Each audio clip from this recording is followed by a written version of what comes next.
With the successful drilling of the hole for the suction bulkhead in the wet-dry trickle filter and its placement, Part 5 of LA Fishguys begins the assembly of the 400-gallon Bowfront Aquarium's filter system.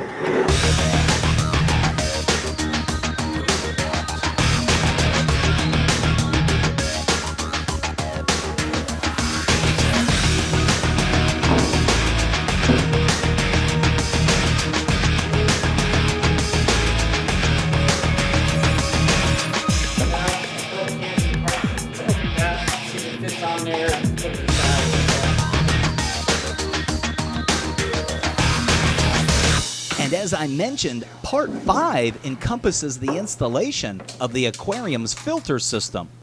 It's actually comprised of two systems, one that provides the biological aspects, the other that creates the strong water movement within the tank. Both systems have additional equipment such as UV sterilization and refrigeration, as well as mechanical filtration. Part of the art of incorporating everything is to do so with access and serviceability in mind. Well, actually what I would like, before you get too much further, yeah, we should probably consider cutting this in half.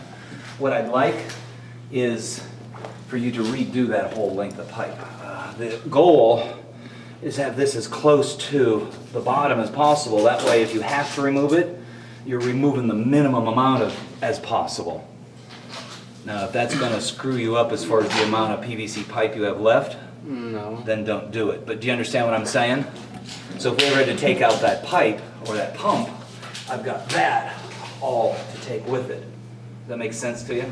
The closer the union fitting is to the pump, the less extra tubing I need to deal with if I ever have to remove that water pump. And this is very important, when you are gluing all of this in, consciously make it a point to know where the printing on the pipe is.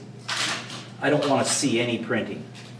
You're going to consciously make it a point to turn that pipe, twist that pipe so you don't see the lines. Again, plumbing is art, and I don't want to see the printing. okay. If you're okay with that valve as it is, that's fine. It's just my thinking is you want to have it as close to the pump as possible. That way when you separate it, you're removing the minimum amount of plumbing as possible. As Condi works on the plumbing system that will create the internal circulation of 4,500 gallons an hour, we'll simultaneously begin to prepare to place the canopy on top of the tank. This will be the crowning touch. With the LED strip lights temporarily placed inside the overflow, we'll begin to unwrap the canopy and bring it inside. The canopy, just like the stand, has a mid-band that incorporates an inlaid metallic laminate. The canopy lid is assisted by expanding shock absorbers to help make lifting it up much easier.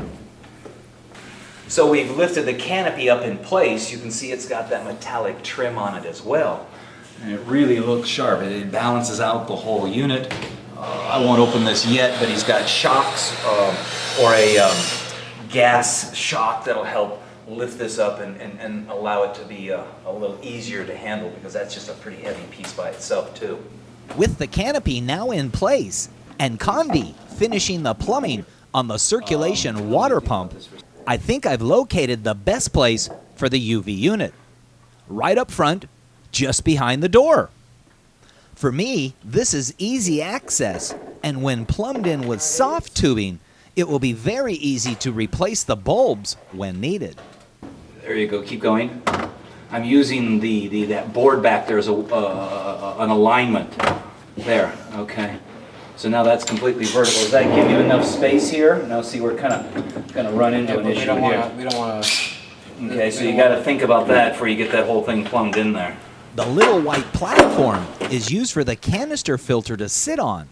Being elevated decreases the plumbing and elbows needed. It also places the canister filter at a height that allows it to be drained easily when replacing the pleated cartridge inside.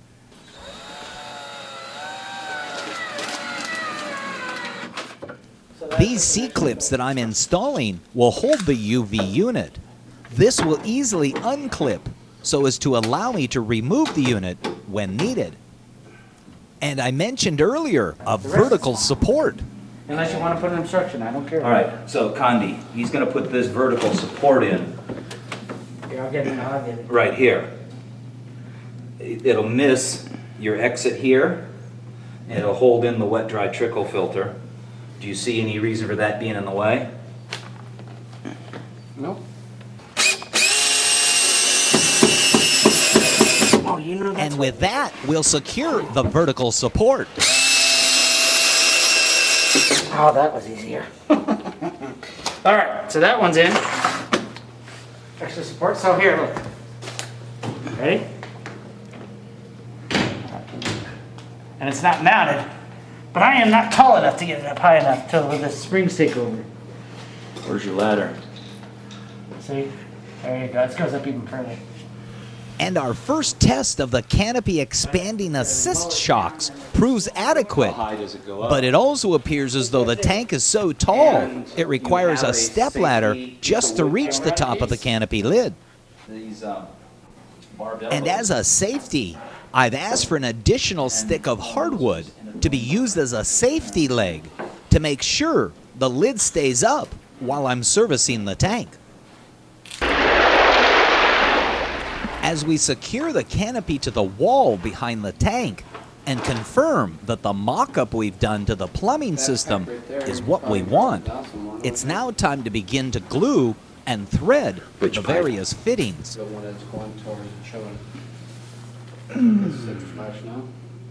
It's all resting on all those other pipes, so I'm okay with it.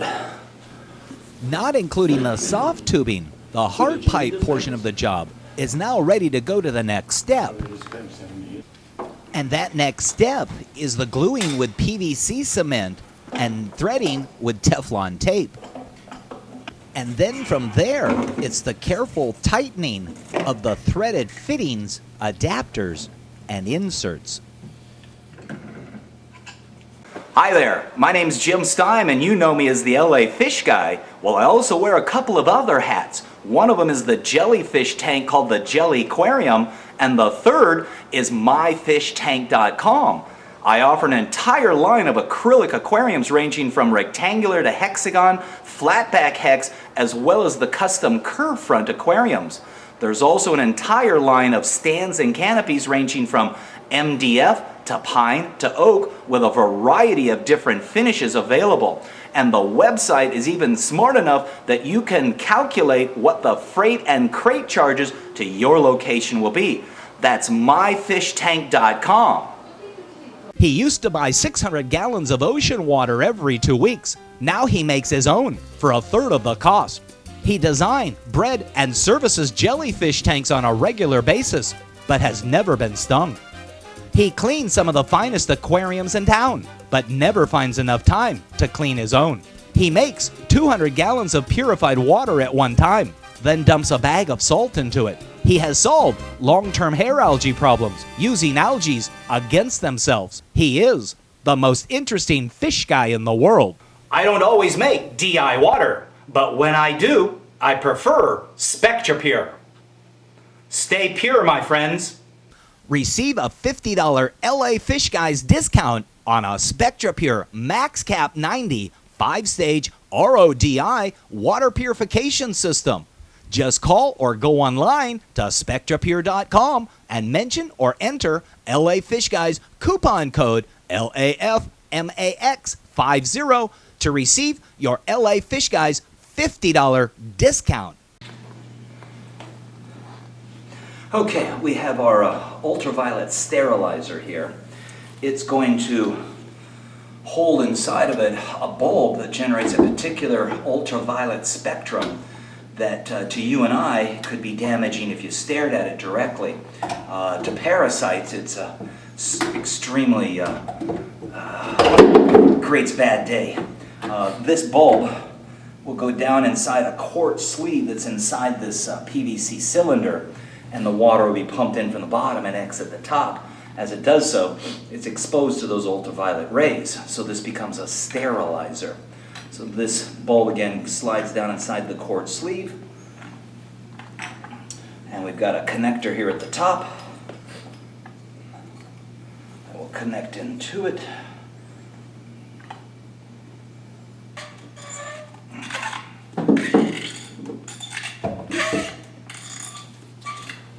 If you hear a crack, then we've tightened it too much. Snug. Should be good. And then this has a couple of C-clamps here that hold this whole unit in place. Again, water comes in at the bottom, exits the top. If you were to hook up the input at the top, there will always be an air bubble in here that you'll never ever get rid of. So again, water comes in at the bottom, exits out at the top. While I'm not the biggest proponent of ultraviolet sterilizers, a system this large, it would be a mistake not to incorporate it into. And it's easy access. We'll have flexible tubing on both inlet and outlet, which will allow us to remove this at a later time for replacing the bulb. Because in my opinion, the replacement of the bulb is the biggest pain in the ass with sterilizer units, namely because if you hard pipe this into place or don't allow yourself the ability to remove it later on, it becomes quite awkward and difficult to remove the unit. And when things are difficult and awkward, they tend to not get taken care of. So we want to take care of that, and we want to make sure that it's easy and accessible. And as we finish assembling the filter system, we progress to working on the lighting system and adding the plug-ins to the water pumps. And Rick is mounting the plug end for the Iwaki pump. And Greg and Condi are starting to mount the LED strip lights. Got a total of 8 of them that we need to place up on the underside of the canopy. And I think we've got them equally spaced. There'll be 3 rows, 2 rows of 3 each strips, and then the front one will be a row of 2 strips because it's a Bowfront tank. And here's the first one. As I mentioned, these are the AquaRay LEDs. They're the combo version. They are a combination of white and blue, all 8 of them. I didn't see any need in a fish-only tank to have a set of whites and a set of blues, so the combo works well for me. LED lighting being the current trend in aquarium keeping, we selected the AquaRay brand LEDs. These are available in a strip light or a square pod configuration. Included is the AquaRay controller. This controller is a 2-channel system, and both channels offer increase and decrease or a dimming feature. And as I lower the canopy lid, it appears as though we have the LED strip lights spaced evenly across the top of the aquarium, as the light landing on the bottom of the tank seems equally spread out as well. We're at the point where we need to consider putting the rock and the gravel in the tank. I'm going to start with the rock because that can sit at the bottom of the tank, have a firm footing. The idea is there's 2 types of stone out there. One is called kind of driftwood rock. It has a series of layers in it. And then the other one is kind of a flagstone, real flat pieces. So we're going to use the driftwood rock to build what I call the table legs that'll elevate up, and then we're going to place those flat flagstone pieces over the top of it, kind of create tables and legs, for lack of a better description. Ultimately, it's a series of caves, but I could see a pillar of rock there, a pillar of rock, a pillar of rock, and a pillar of rock with a series of bridges across them and maybe a couple more pieces on there. All of that's the foundation for placing the decorative corals on top of. But once we've got that rock in there, we can then bring the gravel and put it in. At that point, I think, other than finishing the electrical down in the cabinet down here, we're actually ready to start pouring water in there. So make it a point to come on back for the next part and see how we progress. And especially if there's going to be any leaks, you want to see if that happens as well.